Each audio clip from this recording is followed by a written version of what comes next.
Hello বন্ধুরা, তো দেখো আমি আজকে কত সহজভাবে এই সাওয়াই রেসিপিটা করি। তো প্রথমে আমি কড়াইয়ে একটু ঘি দিয়ে দিলাম, তারপরে আমি এই সব সাওয়াইটা এটা দিয়ে দিলাম। এবার একটু একটু লাল হওয়ার পরে আমি তার মধ্যে দিয়ে দেব দুধ।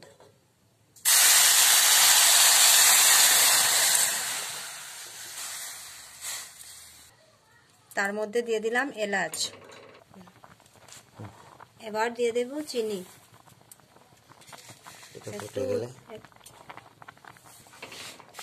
তো এই দেখো আমার হয়ে গেল সাওয়াইটা, কি সুন্দরভাবে হয়ে গেল।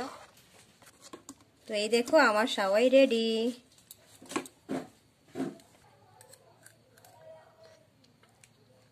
দারুণ টেস্ট হয়েছে। এসে এসে খাও। দারুণ টেস্ট হয়েছে।